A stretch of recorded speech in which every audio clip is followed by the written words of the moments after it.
Gemara.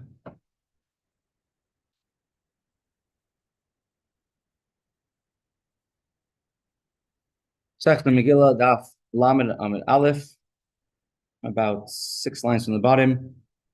The words of Chaliyah's second wide line.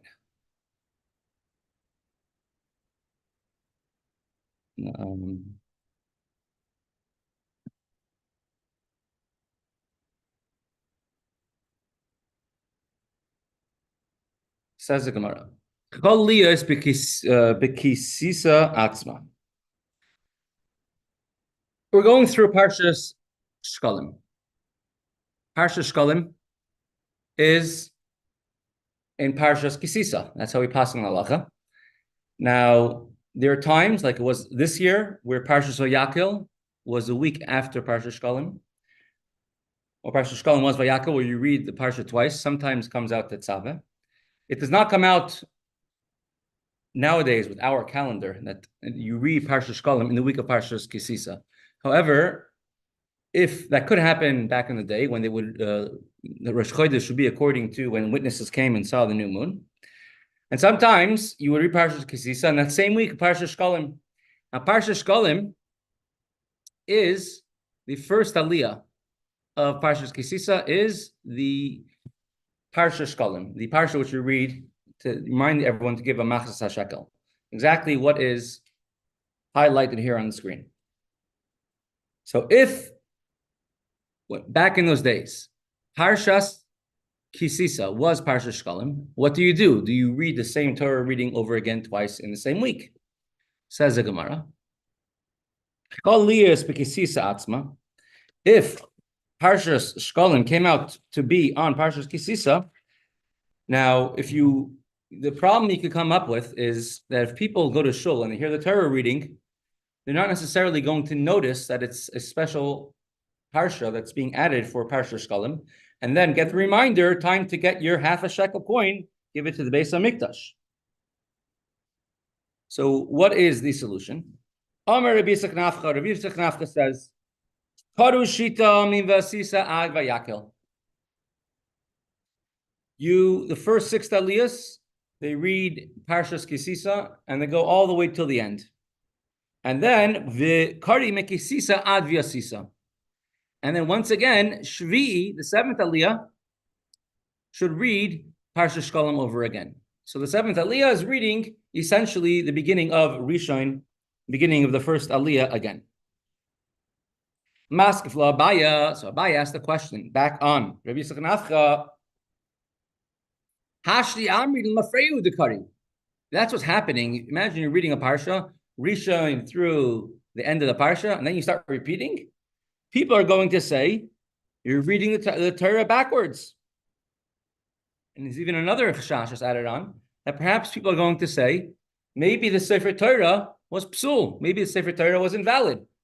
And that's why they're having to start over the parsha again.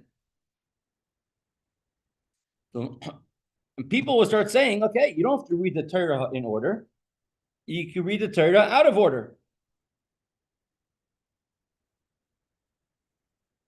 Some said, just like in the Megillah. If you remember, we read the Megillah. If you read the Megillah out of order, you're not Yotze, you have not fulfilled your obligation. But on Shabbos, let's say I came late to shul, and I heard from the 2nd aliyah and onwards, and now there's another minyan starting, and I'm hearing the Rishon in the next minyan. I've been Yotze Kriyas HaTorah. You don't have to hear the weekly parsha in order. But what's going to happen over here is that somebody comes to shul a little bit late, and he came when right after they finished the middle of Rishon, they finished Nafshe Sechem, the verse 17, continuing with the rest of Aliyah of Rishon. But now I have to make up the first 8, 9 psukim, 11 to 16, the first 6 psukim of the parsha.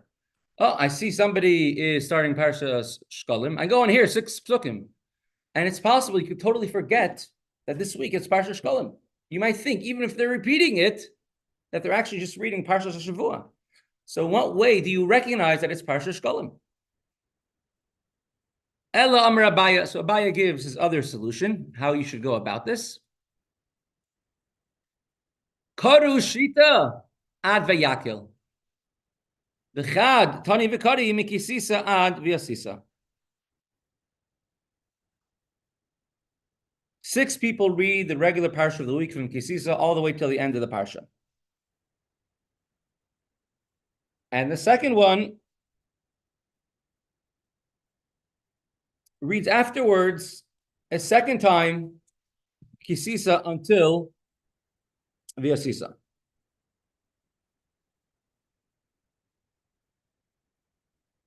Which is a special Shekalim reading.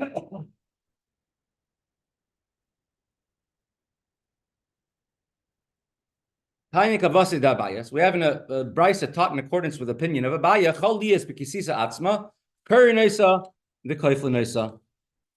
You read the parsha, and then also you repeat it as well.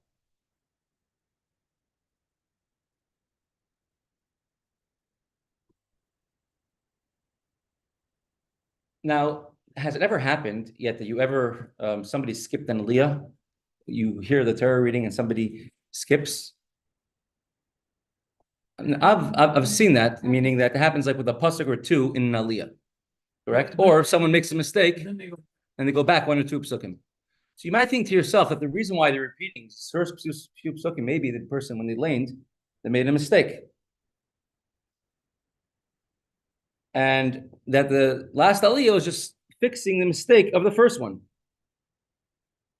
So he says that you read 6 people from the beginning of the parsha until Parshas Vayakel, beginning of the next week's parsha, and then 1 person reads Kisisa. So you don't repeat anything. You're actually reading the entire thing out of order, meaning you're going the first aliyah.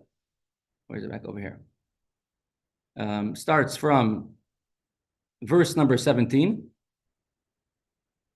and onwards, and then you read Ashri you read the first 6 psukim. So that's a tremendous chiddush to say. Now, nowadays, the halacha, it doesn't really take place. Such a thing to say that you don't really read Parshas Shekalim during the week of Parshas Kisisa, particularly because of these questions that come up.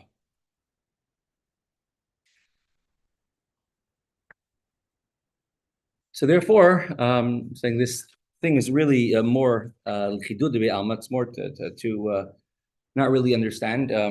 But the halacha is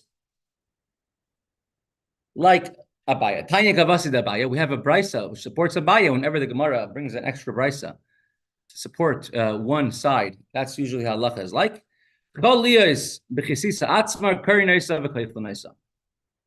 If Parshas Kisisa comes out to be Parshas Shekalim, you read it and you read the beginning of the parsha once again. We'll pause the Gemara over here because now we're going to go back to a new quote in the Mishnah. However, we will do a little bit for Yud-Beis Tammuz today. So start off with today is, of course, the 12th of Tammuz, and Yud-Beis Tammuz is a day that the Frierdiker Rebbe was released from prison in Tsarist Russia. And the story and all the details are very fascinating. 1927, for a long time, the Seksia, specifically the Jewish section of the Communist Party, was trying to destroy Yiddishkeit, and the Frierdiker Rebbe was standing very strong, stalwart against them. And the Frierdiker Rebbe was arrested 4 times during under the communist rule. So in a period of 7 years, arrested 4 times. Many times the arrest was, threatening to be serious. Baruch Hashem became less serious, and after you get freed after a few hours. At one time, they're going to arrest the Frierdiker Rebbe and send him to Siberia, and in the end, the deal was made. If the Frierdiker Rebbe leaves the city of Rostov, then they're not going to arrest him then. He had to leave immediately. Even his family stayed behind. He went to the city of Leningrad. Then it was originally Petrograd or Petersburg. I think it went through both names. Depends on what time it was. Well, it depends. Under Peter the Great, it was called Petersburg. Right. And when the communists came in, they didn't like the word "berg." It was a German word. So they call it Petrograd, in Russian, Grad means city. And then afterwards, they changed it to Leningrad. Yeah. A little bit later, saying after Lenin died. Yeah. So after Lenin died, they call it Leningrad. Now, why did Peter the Great ever build a city there? I don't know why. A city is cloudy 300 days of the year. You only see the sun for about 60 days a year. No, he wanted it to be a window to the west. There was a war between Finland and Russia, and Russia won this huge area, but it was a barren wasteland. So he said, if I build my capital city here, people will want to live over here. So that's why he built this huge, beautiful city in the middle of Leningrad. And this was a very prestigious city throughout Tsarist times. I was there. Yeah, I'm going to show some pictures from it. Throughout Tsarist times, and Jews were not allowed to live in Leningrad unless they had a special permit. So the Jews who lived there were very, very wealthy. Baron Ginsburg, Paul Yaakov, railroad magnates, lumber magnates. And of course, our Rebbes, they say it's the only city where every single one of the Chabad Rebbeim were in the city of Leningrad. The Alter Rebbe sat in jail there. The Frierdiker Rebbe sat in jail there. Our Rebbe almost sat in jail there. But every single Chabad Rebbe, besides the Mittler Rebbe, sat in jail in a different city. Every single Chabad Rebbe sat in jail in prison in Leningrad. It was a capital city. Now, when communists came, they took away all the limitations. Jews could live everywhere.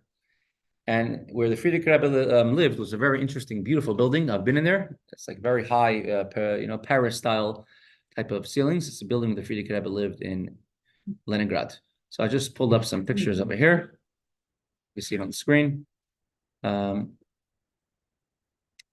this is in Lubavitch. This is, that's Beis Nersin. This is just the house in Lubavitch. Frierdiker Rebbe was born in Lubavitch on this day, on Yud Beis Tammuz, year 1880. Now, this is the Frierdiker Rebbe's home from the outside, over here. This is a home the Frierdiker Rebbe was living in Leningrad. These, yeah, in Russia. You see my father here.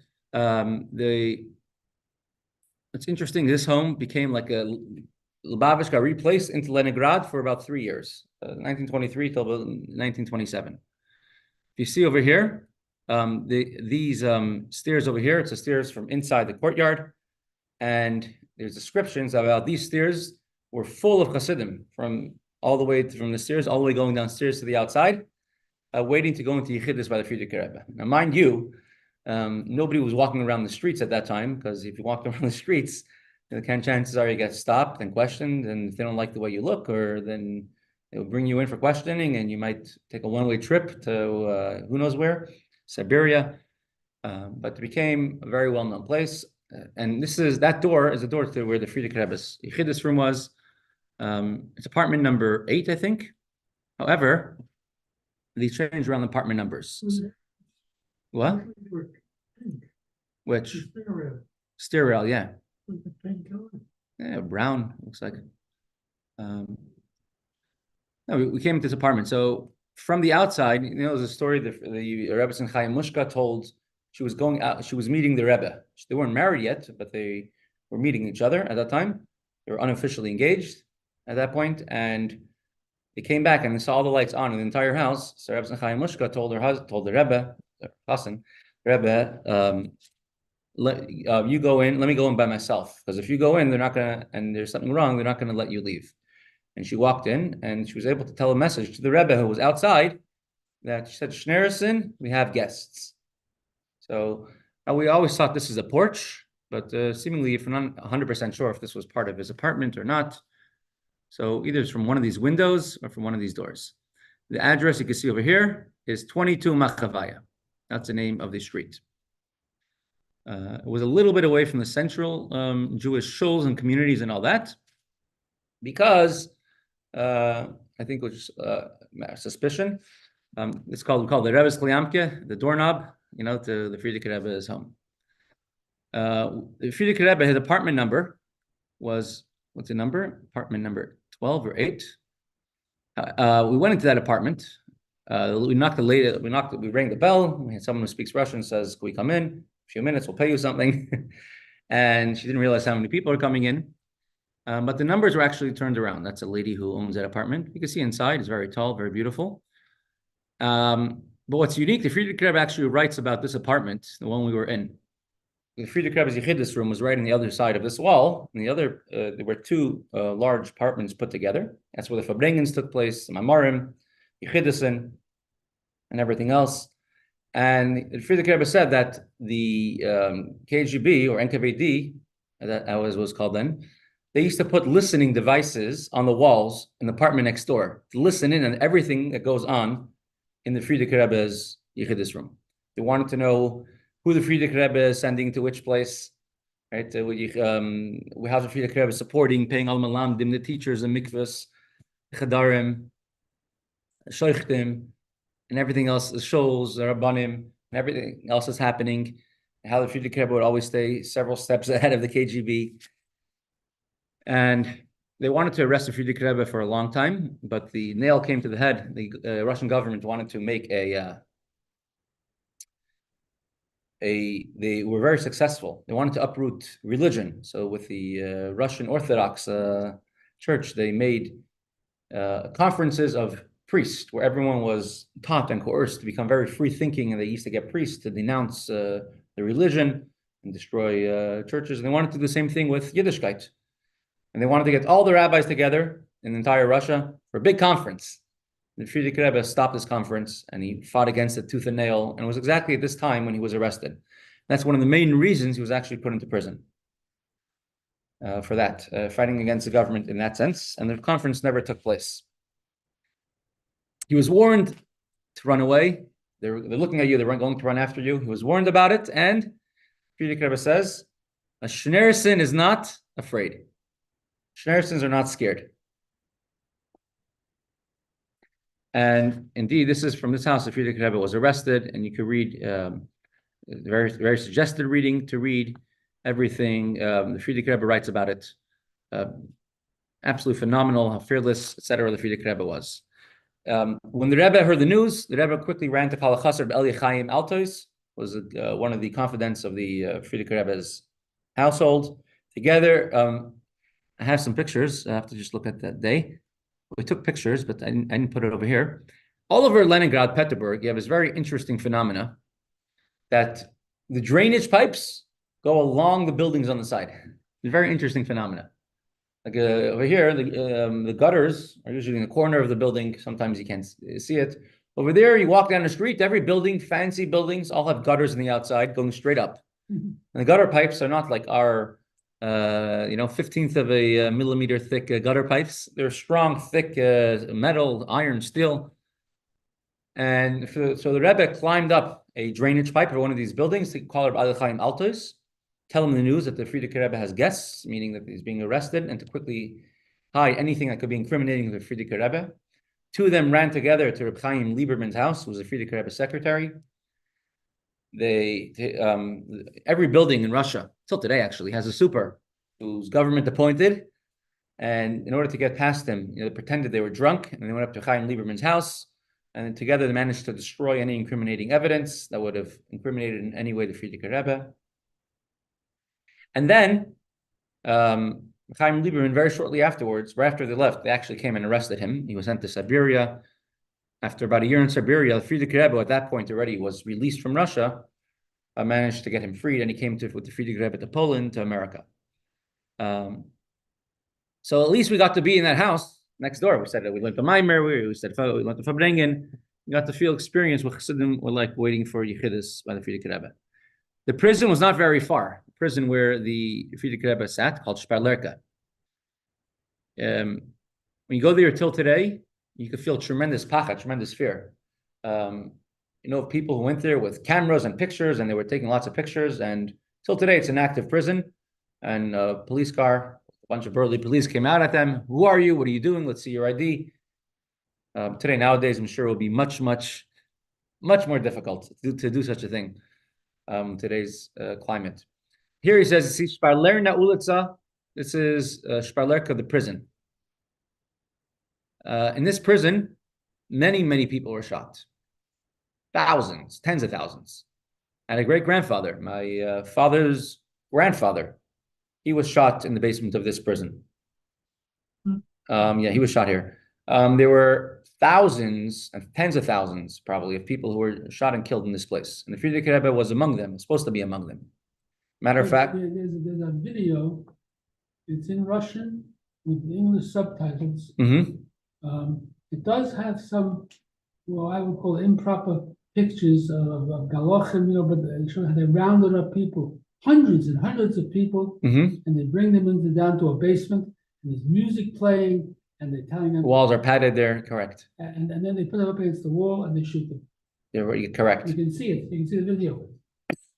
Oh, we went there with we had a called Chekist. Chekist. And then those days, any given day was called the Cheka. They called the Cheka. Yeah. Right. Yeah, but there was no exception. Many tens of thousands, hundreds of thousands of millions of people obviously were killed all over, died or killed. It's called the Red Terror. It happened twice, the Red Terror, and then you had the Red Purge. The Great Purge happened in the 30s. We're talking about the 20s now. Right after they came in. Correct. Right after the revolution. Right after Lenin died. In order to, and it included the famine in Ukraine. Right, the Holodomor. It's called Holodomor, right? Holodomor. Correct. But this is the Frierdiker Rebbe, the prison where he was. You can see there's a photographer over there. He's Ukrainian. At that point, it was right when Russia invaded Crimea. This is 2017. So Russia invaded Crimea, I think 2016 or 2012. But he was a Ukrainian citizen. He was scared. He says, "I don't want to be seen filming. They find out I'm Ukrainian. I might be getting into issues here." So he with his phone, they were filming. But it's very interesting. So nobody even wanted to walk by there. You walk by there, people felt a tremendous fear during those times. When the Frierdiker Rebbe was going to be freed, the Chassidim found out that the Frierdiker Rebbe was supposed to go free on Rosh Chodesh Tammuz. They were going to free the Frierdiker Rebbe on a Thursday, and it was part of, they had no choice but to free him. They were forced because of all the international pressure to free the Frierdiker Rebbe. And they decided they're going to at least do something to get back at the Frierdiker Rebbe, and they're going to send him to Gullus, to exile, to Kastorma. And they were going to make him go on Thursday, and it's a 3-day journey, then by train. Now it's a lot less.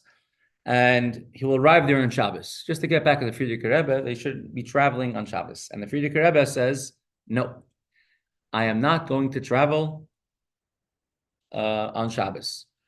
They said, "Well, you're going to have to stay in prison longer." And he said, "Yes." Now, usually in Russia, it was a one chance to leave prison. If you didn't leave when it was your turn, when it was your chance, you lost it. Frierdiker Rebbe was not scared at all. If you read all the diaries of Frierdiker Rebbe. And he stayed in prison an extra 3 days. He stayed in prison Thursday, Friday, and Shabbos. And he was eventually released on Sunday. He went to his home for 6 hours. And then from there, he took the train to Kastorma, a city of exile, where he was for 1 week exactly until today's day. Hatzvi-Bais Tammuz, he was given the news he was freed. Because if I'm not mistaken, Rebbe Chaim went with him into exile.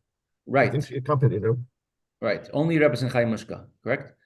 And it was only one of his family who went with him. And the idea was to have him for the rest of his life over there in exile, right? The idea of the first was they're going to execute him.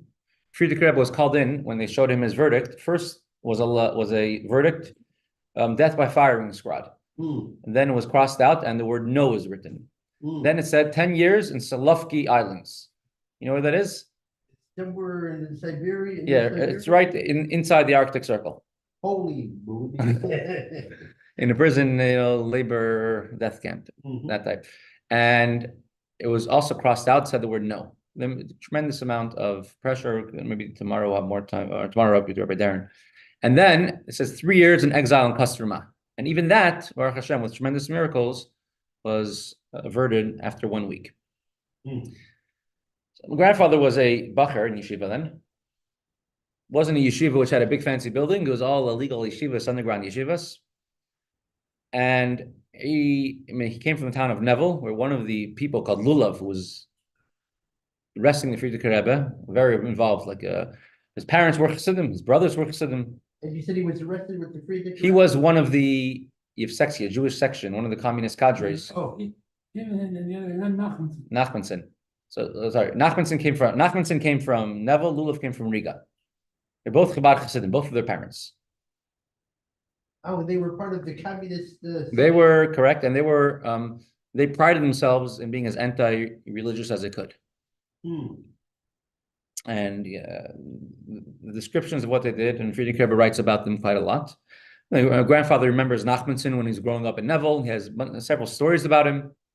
And they all were from Lubavitch families, right? These two were from Lubavitch families, correct.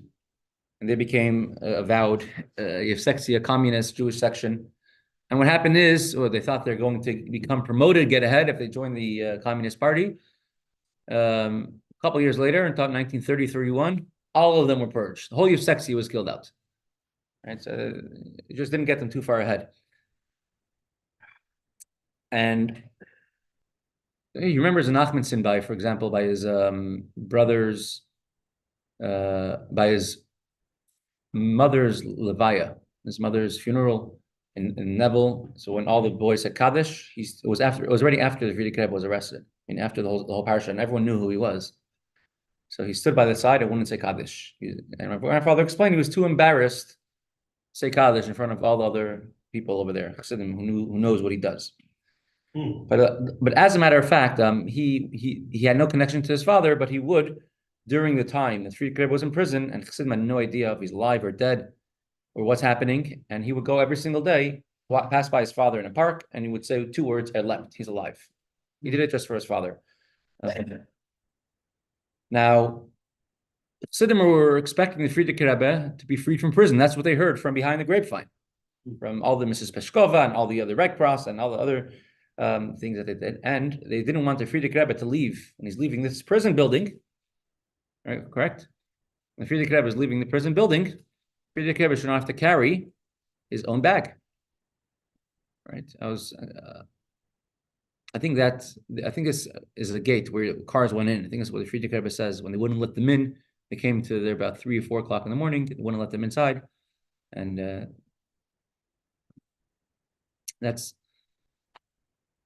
so they couldn't exactly wait outside Shpalerka, because just the word Shpalerka caused terror in people's eyes, in people.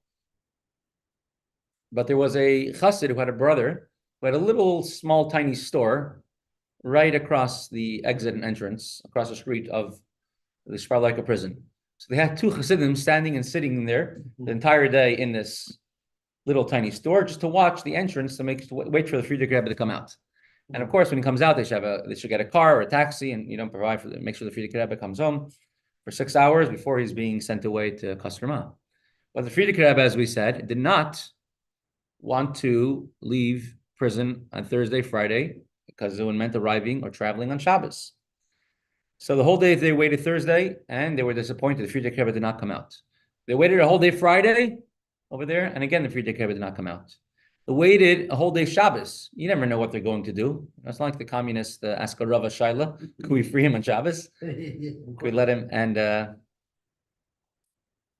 the Friedrich Rebbe did not come out. Now on Sunday, that's when they didn't let anybody, they didn't free anybody in that day, because it was a legal civic holiday, civic day of rest. I mean, they would arrest people on Sunday. That wasn't a problem. But letting out on Sunday was something they would do. So Sunday they didn't wait, and so they're going to continue waiting on Monday. But special for the Friedrich Rebbe, they came in and they let the Friedrich Rebbe out on that Sunday.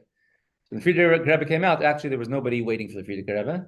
He actually carried his own suitcase with him, and he took the public tramvai, the trolley car, the public trolley car, back to his home. He was there for 6 hours in his home. And Friedrich Rebbe is in Kostroma.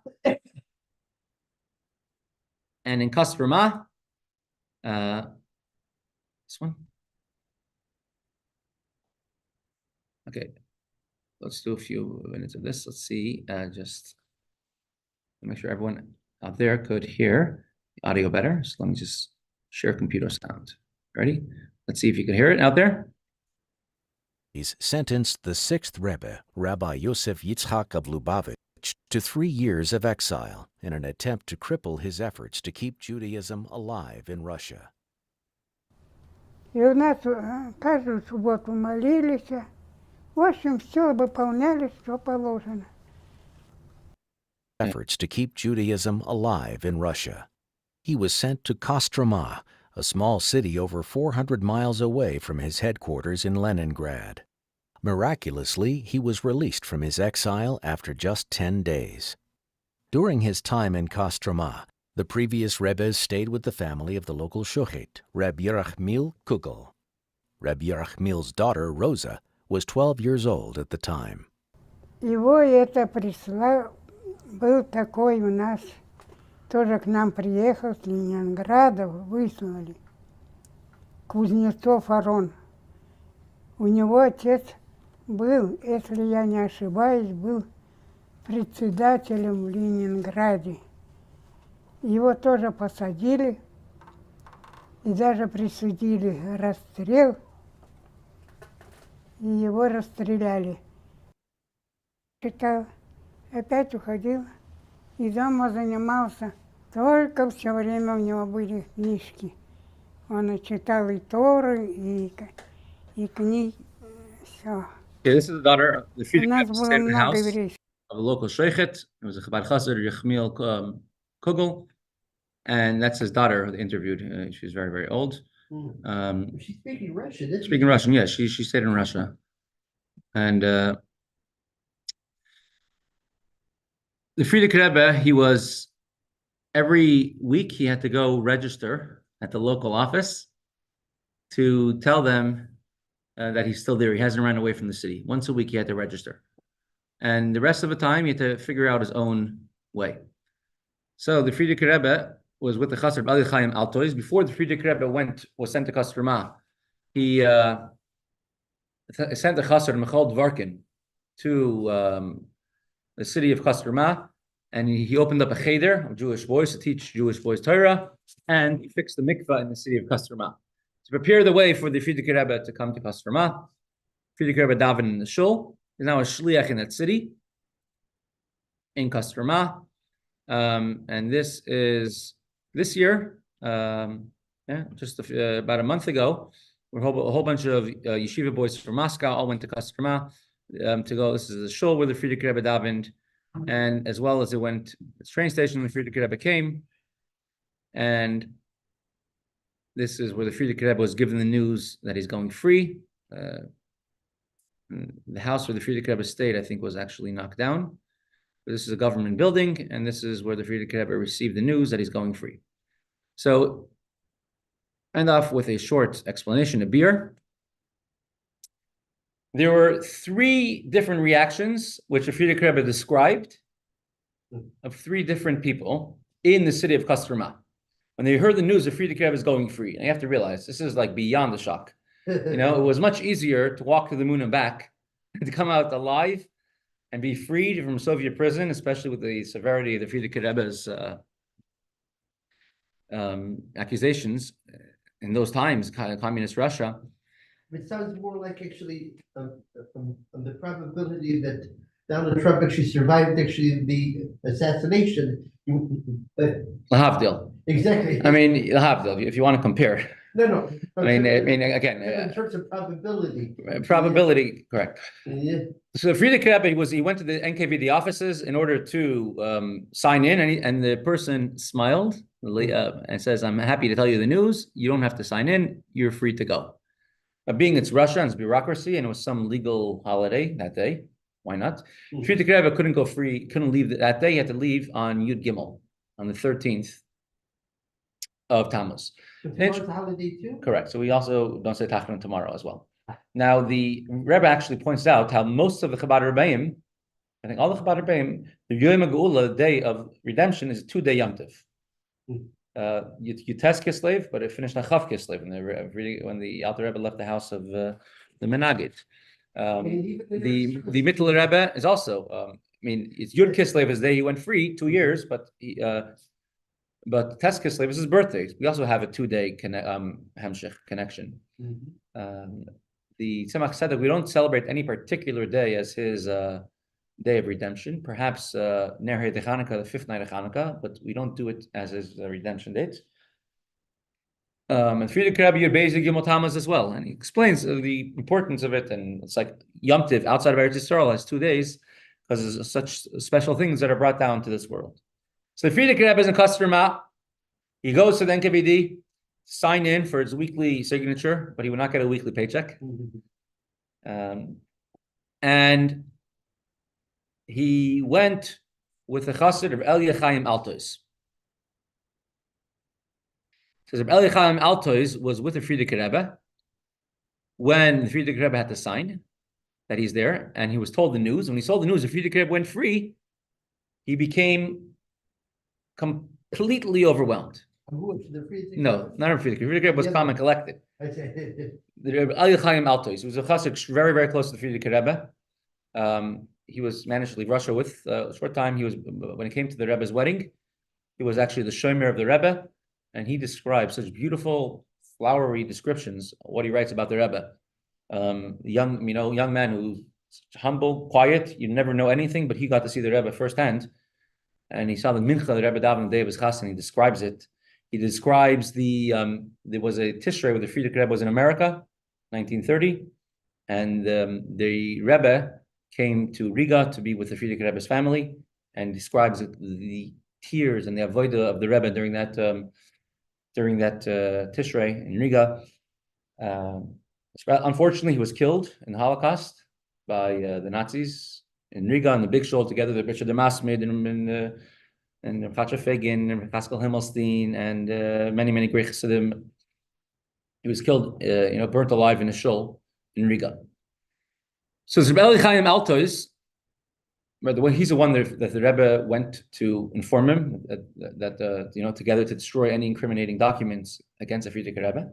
So this Rebbe Chaim Altois, his face turned colors, half white, half red, to the point that the Frierdiker Rebbe was scared for him because he was so overwhelmed and flustered. The Frierdiker Rebbe had to calm him down. The Frierdiker Rebbe pulled him by the shoulders and told him to calm down and to bring him down in order that he could absorb the news.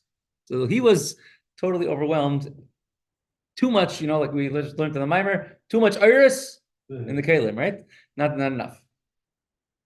And Michal Dvarkin, he was dancing throughout the streets of Kostroma, holding a big bottle of Malachayim and singing, Net, Nikava. There's no one else but Hashem. Nothing else but Hashem. Now, it says he did not actually drink it, but he danced throughout the entire city and throughout the house and throughout the streets, singing Net Nikava. There's nothing but Hashem. So the Michal Dvarkin, he passed away in Tess, Erev Shavuos, 1949 in New York. So Michal Dvarkin, he worked among non-Jews for many years, and he would very often use Russian expressions. So therefore, he expressed himself with Russian words. Net Nikava. There's nothing but Hashem. And instead of, we can't say Hashem's name in other languages. So therefore, he says Krama Yava, which means besides him. Kramiva Anava. And it means Hashem. Then there was in the house of the Sheikh of Kostroma, there was a young boy of 9 years old, who was a young boy, didn't have a great understanding yet of Chassidus or what a Rebbe is or all that. Growing up in Kostroma, he couldn't see live streams of the Frierdiker Rebbe's Mamarim. They didn't have Kahas sending in the newest publications to them. And we saw the big commotion. He wanted to know what's happening. He says, the Rebbe is free. And so he says, okay, he got excited too. And he, on the fence of the house, he made a handstand, started walking around, dancing on his hand, making a cartwheel on the fence. So this is a boy born during communism, raised during communism, right? Probably did not go to a proper cheder because Michal Dvarkin had to open a cheder there, right? So his father was a sheikhet, but didn't have any. And that's why he reacted. So, and the Rebbe brought a lesson to learn from there that every single person goes through different stages: childhood, adulthood, and old age, and not just in your lifetime, but every day you have your childhood stage. When you become belligerent or irrational, then you have your adulthood stage, then you have your elderly age, like in Michal. And however, Geula has to express itself in every single part of your day. whether in your if you're the part of your day where you're in the mode of a little child, and the part of your day where you're in the mode of a adult, grown up, if you're in the mode of your day where you're an elderly person. But every single one of these days, every single person has to use, express, and live with the Gula wherever they are. So with that, we will take a short break.